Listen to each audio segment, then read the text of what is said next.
Hey everyone, and welcome to the video version of the Funnily Enough Show podcast. This is where you get the raw, unedited version of the video calls that I do with all of the guests on the show. If you're more of an audio person, then be sure to head over to Apple Podcasts or Spotify or your favorite podcasting platform where you can listen to it in your ear. But if you're more of a video person, you want to watch the live call, then it's coming right up now.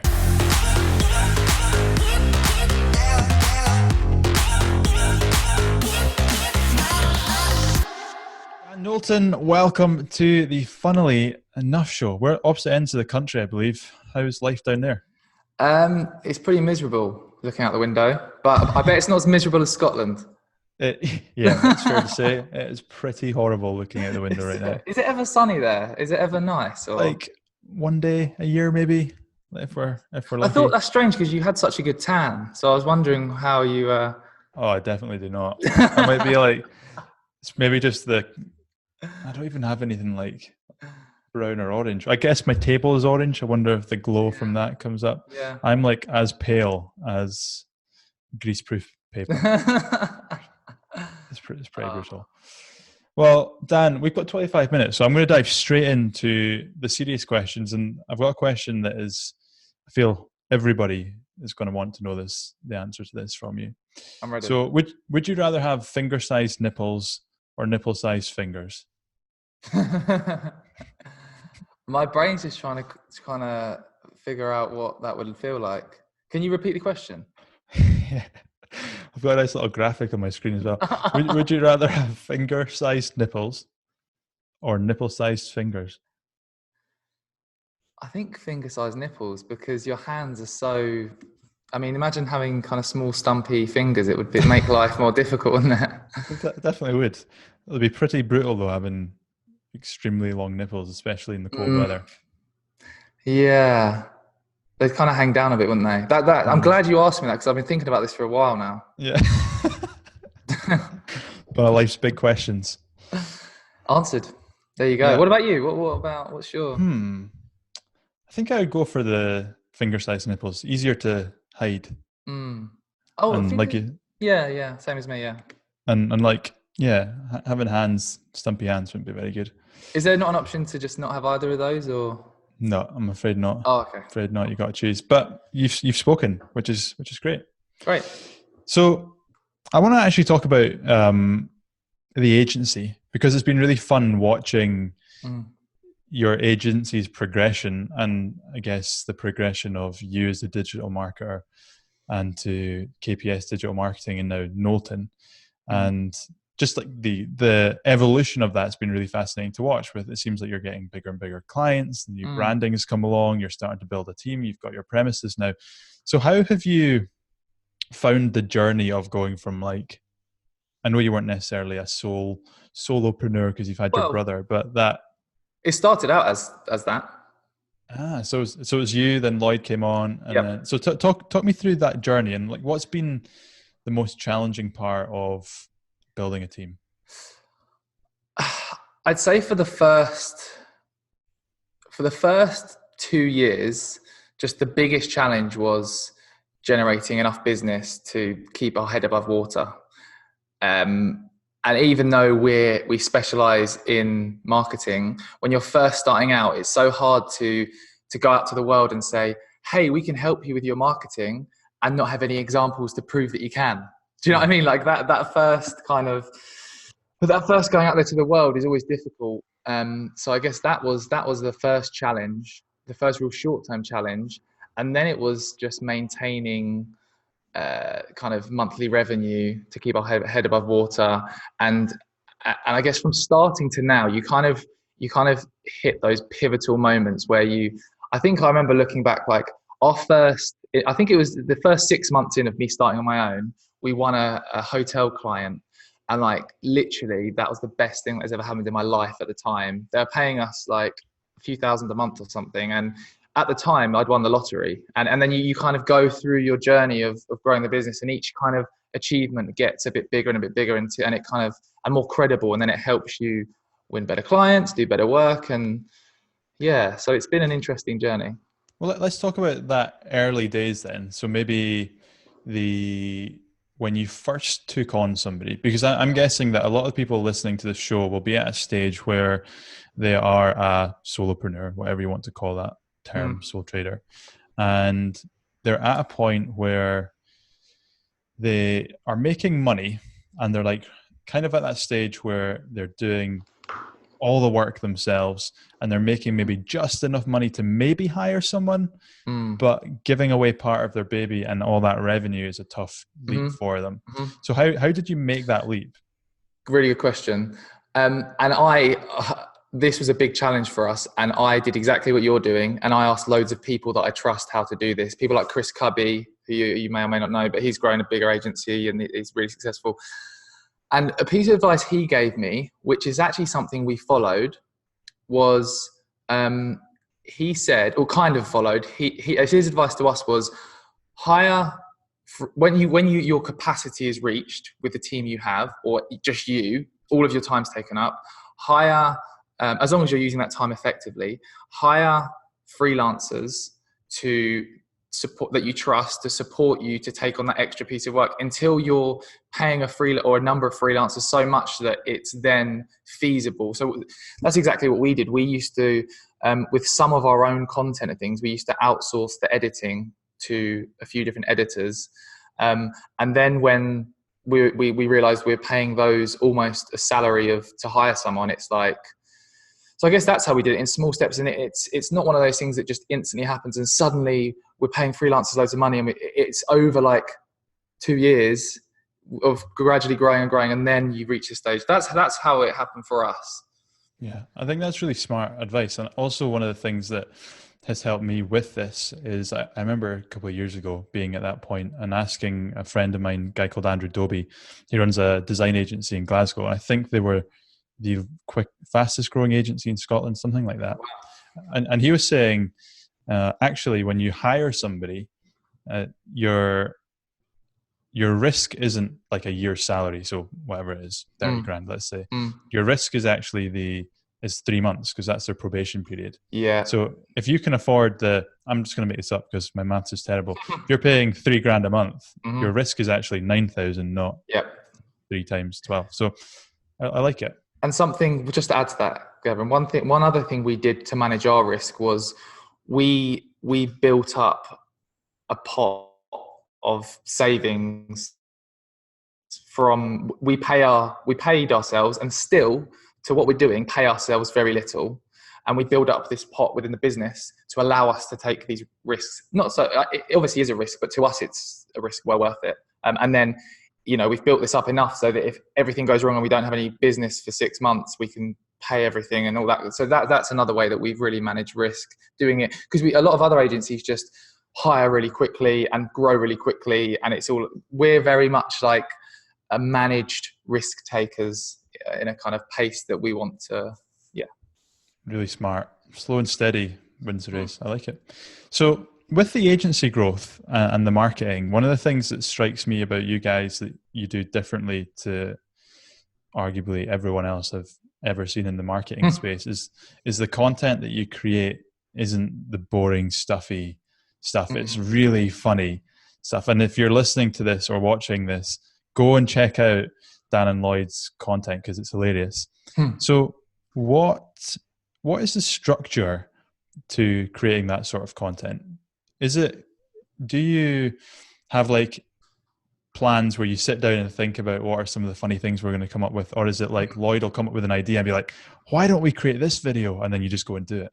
Good question. So for like client work, first of all, coming up with these cool creative ideas, it always starts with the target market or who we're trying to convince to buy something. And then once we know who that person looks like, I'll give you an example. So we've worked with a gym and we've helped them create content and a Facebook ads funnel that drives gym memberships. And a big part of that was creating this kind of creative content at the top of the funnel that attracted people. And obviously starting out, we look at, what types of gym goers do they want to attract? Is it kind of the really beefy, like massive, pumping iron? Or is it, Jimbo, that's it. Or is it like the kind of, got to be careful because I don't want to be too stereotypical. But anyway, so different types of gym people. We start with that person, and then we have a creative meeting here where we think about what kind of culturally relevant situations will those people really get that other people won't. So it makes it, one thing that makes it much easier is if we have someone close to us who we can reach out to speak to and ask them questions. Like, for example, I go to the gym, so I know a lot of the like funny nuances that happen in the gym, and I can input like, oh, it's funny, it's strange when this happens, it's funny when that happens. And we start with that, and then we think of that kind of thing that people can relate to. And then Lloyd and Josh are really good at building out how that would work in terms of editing it. I have no clue because I'm not a video editor, but they're like, oh, the first scene, this, storyboarding the F out of it. And, it all comes together. Even like, for example, we've just, we work with Wall, the Clipper brand, and we've just won a big campaign with them and to promote to barbers. And one thing I've already been doing is reaching out to a guy I used to know who's a barber. And I'm like going to meet him, and I'm going to say to him, right, when you're in the barber shop, what do you barbers talk about that only barbers know? So that we can then speak to the barbers in a tone, because we're not barbers, we're not going to know. We need to do our research. It's all about understanding the person or the target market, and then, yeah, you get it. Totally. And then what about the content that you create for your own agency and your marketing? Do you treat your own business as a client, or is it? How does that look? Yeah. So we follow the exact same structure in terms of creating different levels of content to attract, convince, and convert. And the most fun stuff for us is the top of the funnel stuff, which is the sketches, the funny. I'm just trying to think how we have a monthly meeting, a weekly meeting, a daily meeting. In our monthly meeting, we plan all of our content, and that's when really the whole team comes together and kind of thinks of ideas. Each week we need to produce one top of funnel, one middle funnel piece of content, and we're like, what could we be doing? What's going on in the calendar that we could, is there an event here that we could use as a middle funnel piece of content? But when it comes to the really creative top of funnel sketches and things, it's normally just like us knowing our industry and like, what funny stuff's happening on LinkedIn at the moment? When you go to a networking event, what are the weird things that happen? And there is strategy behind this, because we want to appeal to marketing teams in big brands. We want to appeal to business owners, and we are in that kind of crowd already. So we get what goes on, and then it kind of goes from there. And I think if you're showing people your own creativity and your own marketing, then they're going to go, oh, well, they can do that for us. Yeah. So let's talk about the top, middle, bottom of funnel then, for people that are listening. And like I say, they're mostly going to be like, well, they're all going to be business owners, but there's going to be people out there that are unsure on what types of content to create. So how do you break that top, middle, bottom part of the funnel, and what sort of content are you putting into those? So you got the awareness, the top of funnel stuff, that's kind of the funny sketches, but what do you then do to drive people further? Sure. So the main kind of middle of funnel content we produce are things like case studies, testimonials, the standard kind of stuff.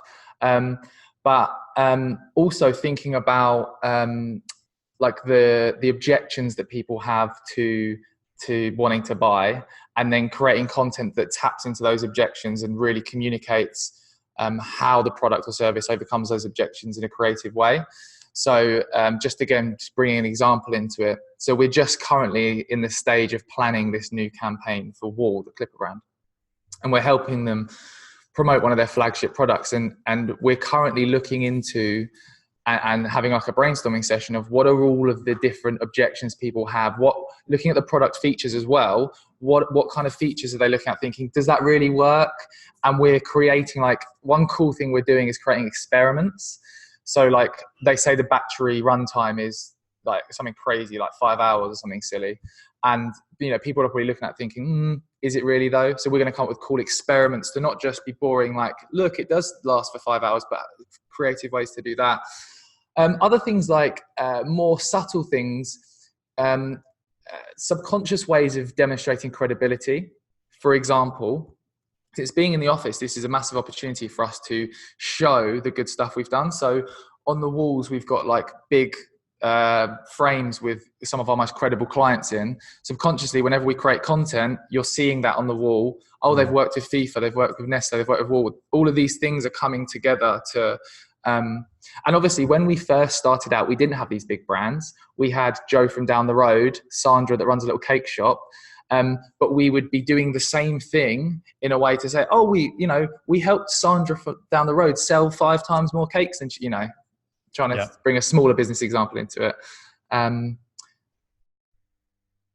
more thing, like things we did for our LinkedIn masterclass, where again, thinking of like the questions people have: is it worth the money? Am I really right for this event? Basically, answering all of the questions someone has before buying. That's one of the easiest ways to become with that type of content. And then finally, the bottom of the funnel stuff is mainly just call to action pieces of content, like the masterclass is in 5 days, buy now, or the products are third off, it's now time to buy, we know you're interested. That kind of thing. I like it. It's great having that structure of sitting down every week. And this isn't, I think this is a lesson that everyone should take, whether you've got a team or not. It's sitting down every month with yourself, every quarter with yourself, every week with yourself, every day with yourself, to plan out what that week, that month, that day is going to look like. I'd say that just to add to that, the number one thing we've done to help our agency is do what you've just said. Work out all the actions we need to take to deliver the results we want, and then schedule every single thing we need to do on our calendar. That's the one thing that's probably had the biggest impact in our agency. Just to add to that. Structure it all out. Amazing. Dan, I'm going to interrupt proceedings now because it's time for a game. It's time to put you up against all the other guests that we've had on. Oh man, I'm quite competitive, so to play the 5-second rule. Well, this is the best way to get to know you. So the rules are simple. Have you ever played before? I don't think so. No. Okay. The rules are simple. I've got 10 cards here, and each card has a statement on it. And you've got 5 seconds after I read the statement to give me the answer to the statement. So, for example, the statement might be, name 3 types of ice cream. And you've got 5 seconds to go chocolate, vanilla, strawberry. Oh, God, I'm going to be so bad at this. Yeah. So it's you literally just have to say, if I can give you one piece of advice, just say whatever comes to your head. You don't have time for like, okay. Okay. Go for it.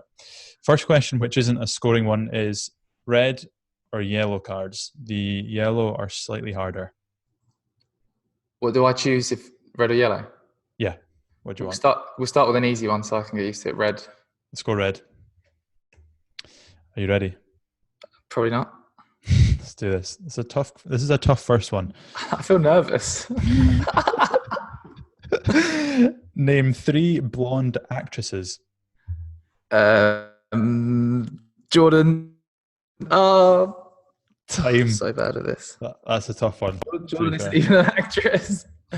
I'm so rubbish with names. I couldn't even think of them if you gave me 5 minutes. I don't think I would have got that either. I was thinking of Camilla. Not Camilla. I'm terrible at this game. Go on, next one. Right, this one's slightly easier. Name 3 kitchen utensils. Fork, spoon, knife. Nice. Yes. Name 3 theme or amusement park rides. Roller coaster, spinning cups, slide. Go, slide. Is slide one? Yeah, slide. I'll give you slide. I'll give you slide. Okay. Oh, Name 3 things with buttons. Top, remote control, shirt. Yes. Nice. Name 3 places to sunbathe. Beach, garden. Oh, time is out. You're not a sunbather. No, not so. Name 3 seaside resorts. Brighton, Margate, Blackpool. Lovely. Going for the classy ones. Name 3. Hey, I live in Margate. I don't even know where that is. Somewhere down south. Yeah. Name 3 towns or cities in France. Lyon, Paris.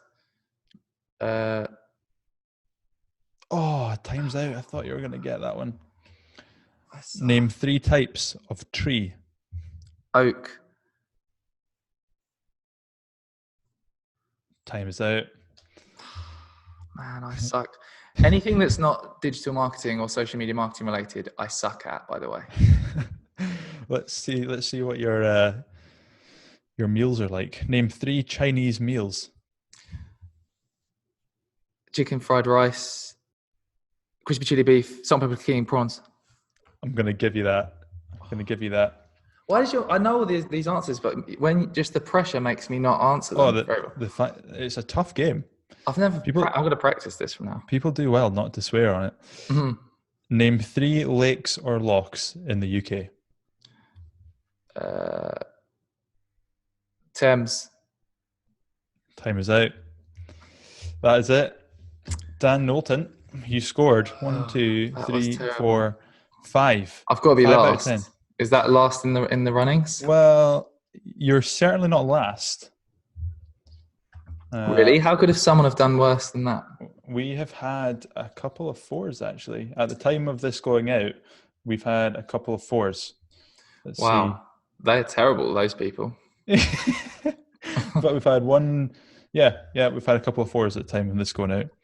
Good, I'm not last. Yeah, you're not last. You're not first. I would say that. Right. Dan. Yeah. Moving away from the agency, you're going to be a dad. Yes. How 2 months. How does that feel? Scary, exciting, completely out of my comfort zone. What are you most scared about? I'm most scared about just trying to keep a human alive, really. Can't keep itself alive. Fair. That's probably, yeah. And also trying to figure out how work and being a good dad. I think that's going to be a struggle. Do you have because I mean, I have no plans for kids right now, but when I think about kids, the thing that comes to mind is how do you manage work and your even now more important family life? Is that a concern? Have you thought about it? Yeah, I've thought about it. I think I've got a very accommodating fiance who understands how important work is to me and how it's going to help us, progress in our lives. But at the same time, we both want me to be a good dad. So it's going to be a challenge, but we'll get through it, I'm sure. Yeah. On the topic of dad, when I was doing my research on you, I found a couple of things where you mentioned your dad and how he played he played a big part in your motivation and your what's the word I'm looking for? Development. Development as an entrepreneur, as a business owner. So what was it about your dad that helped you with that, and how do you want to take that relationship into you being a dad?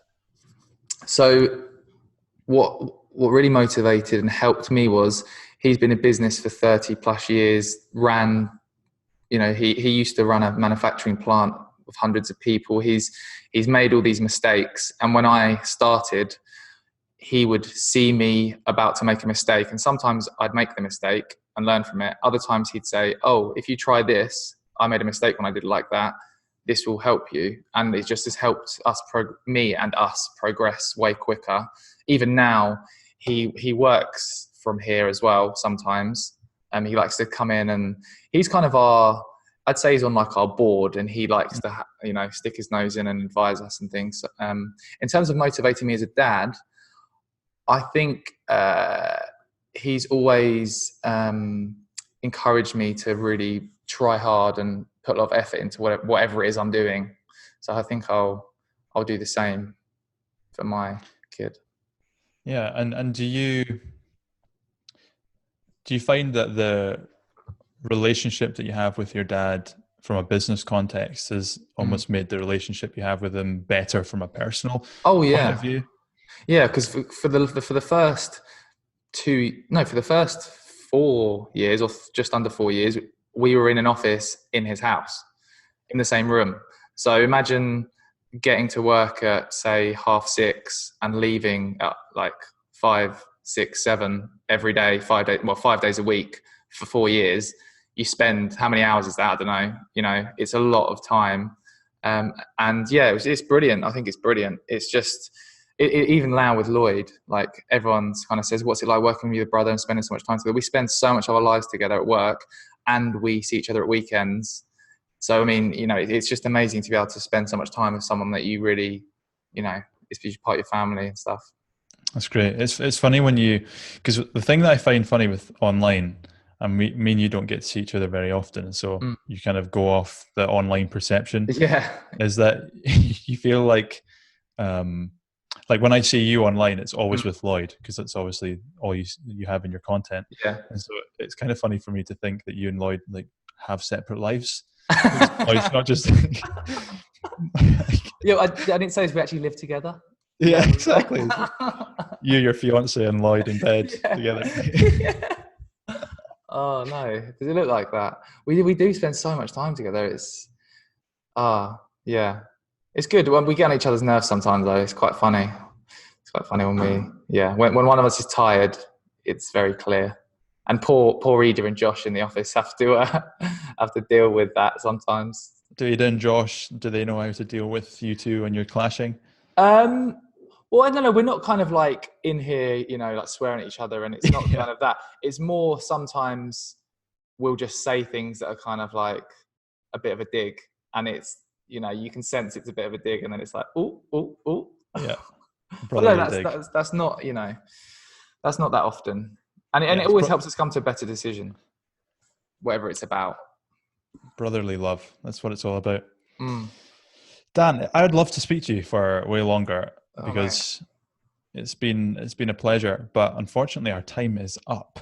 So first of all, I want to say everybody that's listening, please go and watch Dan and Lloyd's videos and what they're doing from an agency point of view, because it's just epic to watch the journey. But Dan, tell everyone where they can find you, where they can watch your stuff, whatever you want to talk about. Cool. Just want to start by saying thank you for having me on here. It's been really good fun. Pleasure. And yeah, if you want to find us, our website's knowltonmarketing.co.uk. That's my surname, marketing.co.uk. And all of the links to our socials are there, and you can find out more about what we do there. Go and do it, people. Dan, thank you so much for coming on, sharing your wisdom, sharing some really fun stories. Thanks, Gav. Hey everyone, me again, and thank you so much for watching the video version of the podcast. I hope you found that very useful and valuable and entertaining. I hope it brought a smile to your face. Now, if you'd like to listen to more of the shows, then head over to Apple Podcasts or Spotify or your favorite podcasting platform, and you can check that out. And if you'd like to see the show notes from this week's show, head over to mrgavinbell.com/podcast to get that goodness.